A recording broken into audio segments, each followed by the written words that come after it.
السلام علیکم and welcome back to my channel Irfan Islamic TV. تو پیارے دوستو، ہم امید کرتے ہیں کہ آپ سب خیریت سے ہوں گے۔ ہماری دعا ہے کہ اللہ تعالیٰ آپ سب کو اپنے حفظ و ایمان میں رکھے۔ تو پیارے دوستو، آج ہم بات کرنے جا رہے ہیں سیرت-ال-نبی ایپیسوڈ نمبر 6 پر۔ عنوان ہے ابرہہ کا انجام۔ پیارے دوستو، اگر آپ ہماری یہ ویڈیو فرسٹ ٹائم دیکھ رہے ہیں تو سب سے پہلے ہمارے چینل کو سبسکرائب کر دیں، ساتھ بیل آئیکن کے بٹن کو پریس کر دیں تاکہ ہر فیوچر میں نئے آنے والی ویڈیو کا نوٹیفیکیشن سب سے پہلے پہنچ سکے آپ تک۔ ابرہہ کے ہاتھی کو اٹھانے کی مسلسل کوشش جاری تھی کہ اچانک سمندر کی طرف سے ان کی طرف اللہ تعالیٰ نے ابابیل کو بھیج دیا۔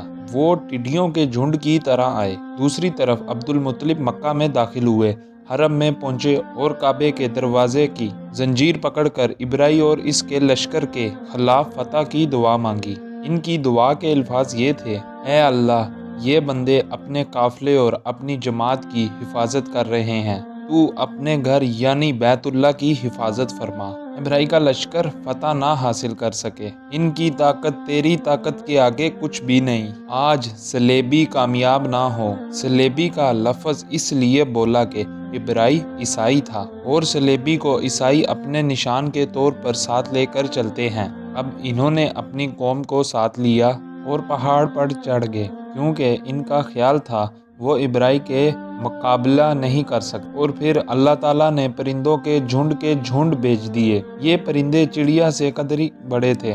ان میں سے ہر پرندے کی چونچ میں پتھر کے 3 ٹکڑے تھے۔ یہ پتھر پرندوں نے ابرہہ کے لشکر پر گرانا شروع کیے۔ جوں ہی یہ پتھر ان پر گرے، ان کے ٹکڑے ٹکڑے ہو گئے، بلکہ اس طرح جیسے آج کسی جگہ اوپر سے بم گرایا جائے تو جسم کے ٹکڑے ٹکڑے ہو جاتے ہیں۔ ابرہہ کا ہاتھی محمود ان کنکریوں سے محفوظ رہا، باقی سب ہاتھی تہس نہس ہو گئے، جیسے کہ سورۃ الفیل میں آتا ہے۔ ابرہہ اور اس کے کچھ ساتھی تباہی کا یہ منظر دیکھ کر بھاگنے لگے، لیکن پرندوں نے ان کو بھی نہ چھوڑا۔ ابرہہ کے بارے میں طبقات میں لکھا ہے کہ اس کے جسم کا ایک حصہ الگ ہو کر گرتا چلا گیا، یعنی وہ بھاگ رہا تھا اور اس کے جسم کا ایک حصہ الگ ہو کر گرتا رہا۔ دوسری طرف عبد المطلب اس انتظار میں تھے کہ کب حملہ ہوتا ہے، لیکن حملہ آور جب مکہ میں داخل نہ ہوئے تو وہ حالات معلوم کرنے کے لیے نیچے اترے اور مکہ سے باہر نکلے۔ تب انہوں نے دیکھا سارا لشکر تباہ ہو چکا ہے۔ خوب مال و غنیمت ان کے ہاتھ لگے، بے شمار سامان ان کے ہاتھ آیا۔ مال میں سونا چاندی بھی بے تحاشا تھا۔ لشکر میں سے کچھ لوگ ایسے بھی تھے جو واپس نہیں بھاگے تھے، یہ مکہ میں رہ گئے تھے۔ ان میں ابرہہ کے ہاتھی کا محافظ بھی تھا، جو محمود کو آگے لانے میں ناکام رہا تھا۔ ہمارے نبی پاک صلی اللہ علیہ وآلہ وسلم اس واقعے کے چند دن بعد پیدا ہوئے۔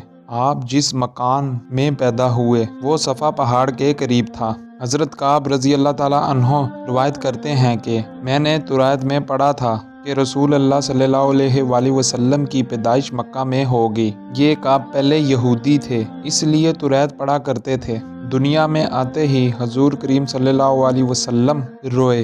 حضرت عبد الرحمن بن عوف رضی اللہ تعالیٰ عنہ کی والدہ کہتی ہیں کہ حضرت آمنہ کے ہاں ولادت ہوئی تو میں وہاں موجود تھی۔ آپ صلی اللہ علیہ وآلہ وسلم جب میرے ہاتھوں میں آئے، یہ غالباً دائی تھی، ان کا نام شفاف تھا، فرماتی ہیں جب آپ میرے ہاتھوں میں آئے تو روئے۔ آپ کے دادا عبد المطلب کو آپ کی ولادت کی اطلاع دی گئی۔ وہ اس وقت خانہ کعبہ کا طواف کر رہے تھے۔ اطلاع ملنے پر گھر آئے، بچے کو گود میں لیا۔ اس وقت آپ کی والدہ نے ان سے کہا، یہ بچہ عجیب ہے، سجدے کی حالت میں پیدا ہوا، یعنی پیدا ہوتے ہی اس نے پہلا سجدہ کیا، پھر سجدے سے سر اٹھا کر انگلی آسمان کی طرف اٹھائی۔ عبد المطلب نے آپ کو دیکھا، اس کے بعد آپ کو کعبے میں لے آئے، آپ کو گود میں لے کر طواف کرتے رہے اور پھر واپس لا کر حضرت آمنہ کو دیا۔ آپ کو عرب کے دستور کے مطابق ایک برتن سے ڈھانپا گیا، لیکن وہ برتن ٹوٹ کر آپ کے اوپر سے ہٹ گیا۔ اس وقت آپ اپنا انگوٹھا چوستے نظر آئے۔ اس وقت پھر شیطان بری طرح چیخا۔ تفسیر ابن مخلد میں ہے کہ شیطان صرف 4 مرتبہ چیخا۔ پہلی مرتبہ اس وقت جب اللہ تعالیٰ نے اسے معلوم ٹھہرایا،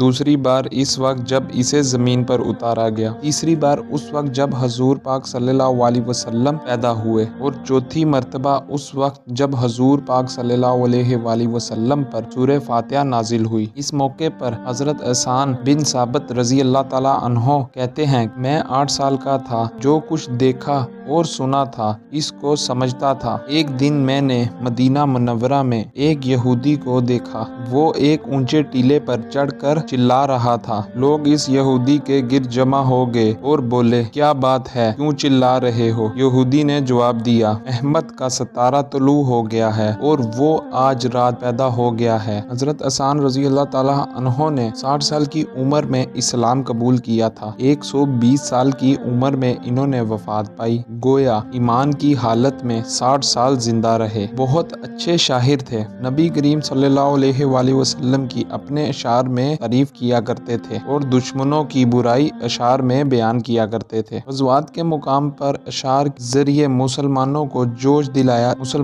جوش دلاتے تھے۔ اس بنیاد پر انہیں شاعر رسول کا خطاب ملا تھا۔ حضرت کعب رضی اللہ تعالیٰ عنہ فرماتے ہیں کہ میں نے توریت میں پڑھا ہے کہ اللہ تعالیٰ نے حضرت موسیٰ علیہ السلام کو حضرت محمد صلی اللہ علیہ وسلم کی ولادت کے وقت کی خبر دے دی تھی، اور حضرت موسیٰ علیہ السلام نے اپنی قوم بنی اسرائیل کو اس کی اطلاع دے دی تھی۔ اس سلسلے میں انہوں نے فرمایا تھا، تمہارے نزدیک جو مشہور چمکدار ستارہ ہے، جب وہ حرکت میں آئے گا تو وہ وقت رسول اللہ صلی اللہ علیہ وآلہ وسلم کی پیدائش کا ہوگا۔ یہ خبر بنی اسرائیل کے عالمہ ایک دوسرے کو دیا کرتے تھے، اور اس طرح بنی اسرائیل کو بھی حضرت محمد صلی اللہ علیہ وآلہ وسلم کی ولادت کا وقت یعنی اس کی علامت معلوم تھی۔ حضرت عائشہ رضی اللہ تعالیٰ عنہ سے روایت ہے کہ ایک یہودی عالم مکہ میں رہتا تھا۔ جب وہ رات آئی جس میں آپ صلی اللہ علیہ وسلم پیدا ہوئے تو وہ قریش کی ایک مجلس میں بیٹھا تھا۔ اس نے کہا، کیا تمہارے ہاں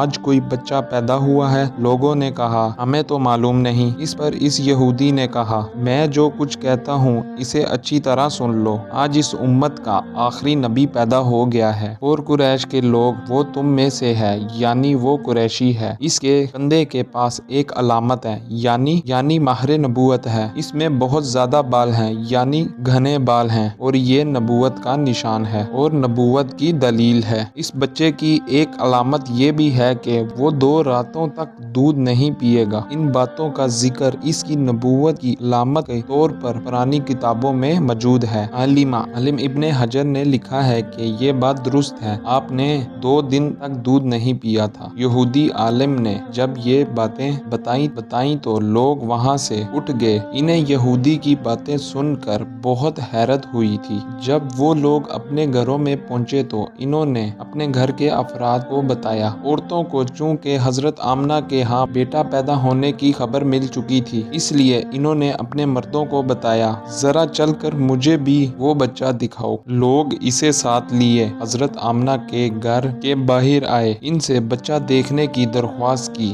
آپ نے بچے کو کپڑے سے نکال کر انہیں دے دیا۔ لوگوں نے آپ کے کندھے سے کپڑا ہٹایا۔ یہودی کی نظر جو ہی ماہر نبوت پر پڑی وہ فوری بے ہوش ہو گیا۔ اسے ہوش آیا تو لوگوں نے اس سے پوچھا، تمہیں کیا ہو گیا ہے؟ جواب میں اس نے کہا، میں اس غم سے بے ہوش ہو گیا تھا کہ میری قوم میں سے نبوت ختم ہو گئی ہے، اور اے قریشیو، اللہ کی قسم یہ بچہ تم پر زبردست غالب حاصل کرے گا، اور اس کی شہرت مشرق سے مغرب تک پھیل جائے گی۔ تو میرے دوستو، اسی کے ساتھ ہم اس ویڈیو کو یہیں پہ ختم کرتے ہیں۔ اگر آپ کو ہماری یہ ویڈیو پسند آئی ہے تو ہماری ویڈیو کو لائک کر دیں اور زیادہ سے زیادہ شیئر کر دیں۔ نئی ویڈیو کے ساتھ ملیں گے، تب تک کے لیے اللہ حافظ۔